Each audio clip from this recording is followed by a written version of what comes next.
Hello and welcome back to Word Unlocked. I'm Jake. And I'm Sarah. And today's word is heavy, dark.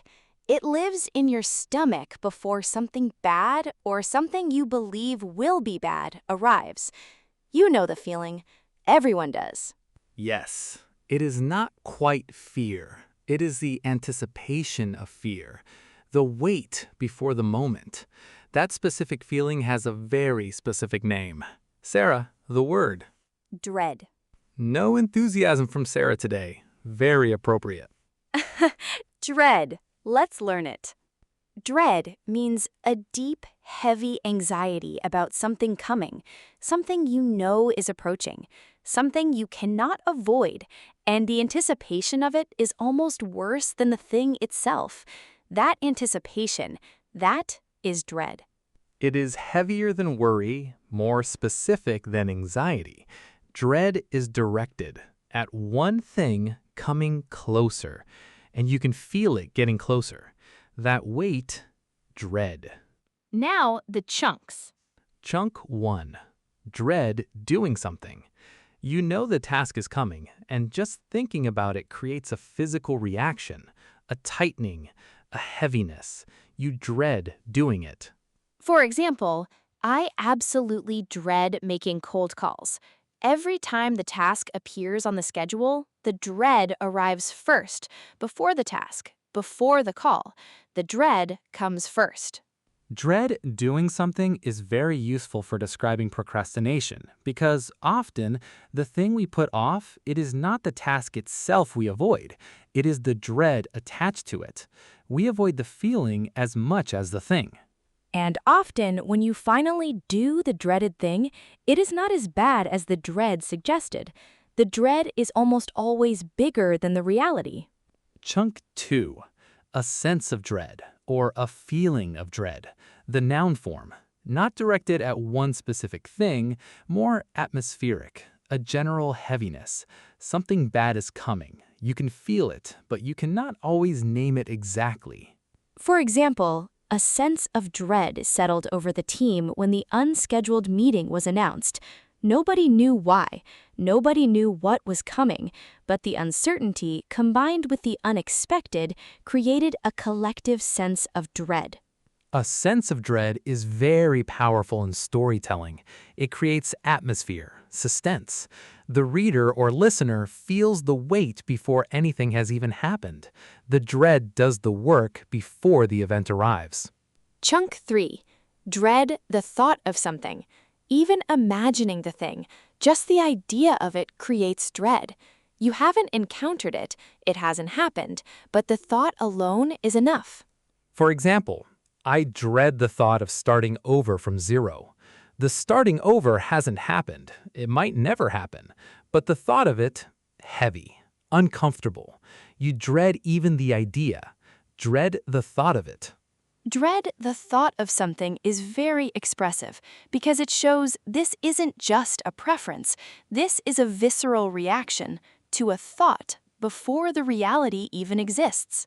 Chunk 4. Fill someone with dread. Something external causes the feeling. A trigger, a notification, a sound, a name appearing on your phone, and instantly dread fills you from the outside in. For example, seeing that specific email subject line fills me with dread every time.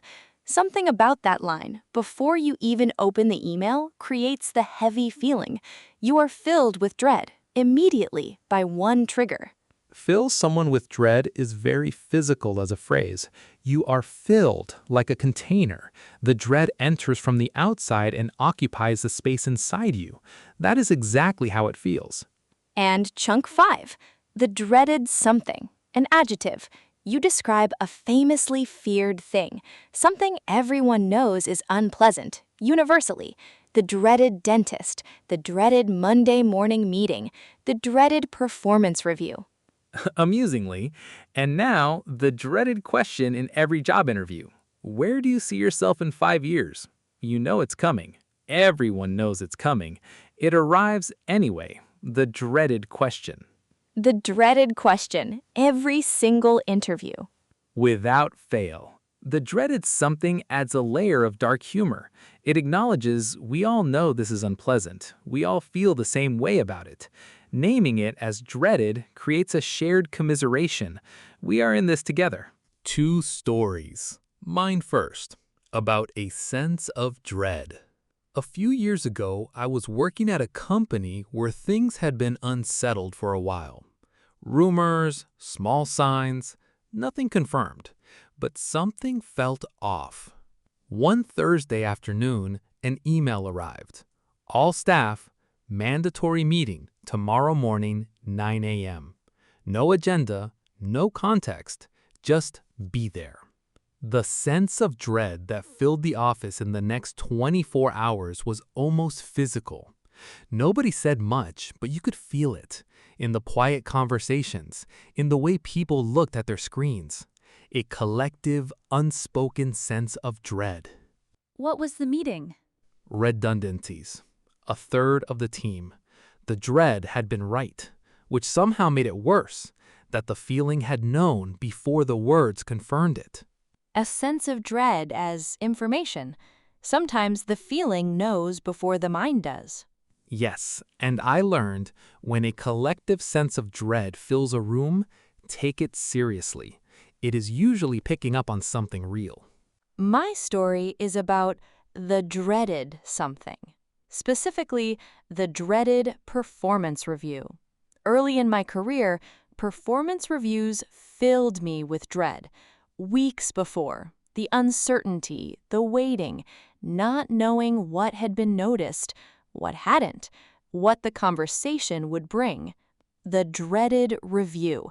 I would sit across from my manager, stomach tight, waiting for the verdict. Remember that word? The dreaded performance review verdict. Exactly. And here's the thing. In every single performance review I ever dreaded, the reality was significantly better than the dread suggested. Every time, without exception. So the dread was always wrong? The dread was always disproportionate. The review was never as bad as the dread had built it up to be. And I eventually realized the dread was not about the review. It was about uncertainty, about being seen and evaluated. Once I understood that, I started preparing differently. I would write down my own assessment before the meeting. What went well, what didn't, what I wanted to discuss. The preparation reduced the uncertainty, and the reduced uncertainty reduced the dread. You removed the uncertainty, and the dread shrank with it. Dread lives in the unknown. Bring light to the unknown, and dread has less space to grow. Okay, let's finish. Dread. The heavy, anticipatory fear of something coming, directed at one thing or atmospheric and general. Always heavier than what it is pointing at, and almost always bigger than the reality it precedes. Your 5 chunks. Dread doing something, actively fearing a specific future task before it arrives. A sense of dread or a feeling of dread, the atmospheric, heavy anxiety when something bad feels imminent. Dread the thought of something, when even imagining the thing creates the heavy feeling. Fill someone with dread, when a specific trigger instantly creates the feeling in you. And the dreaded something, an adjective for famously unpleasant things that everyone universally fears or dislikes. Homework today, name one dreaded thing you've been avoiding. Something on your list that creates that heavy feeling every time you look at it. And ask, is the dread proportionate to the actual task? Or has the avoidance made the dread bigger than the thing deserves? Almost always, the thing is smaller than the dread. Do it, get it behind you, and feel the dread dissolve the moment it is done. The only way out of dread is through the dreaded thing, and it's almost never as bad as the dread said it would be. Thanks for listening to Word Unlocked. See you next time. Stay curious, face the dreaded things. Later. Was that the dreaded sign-off? The dreaded later. every episode without fail. Later,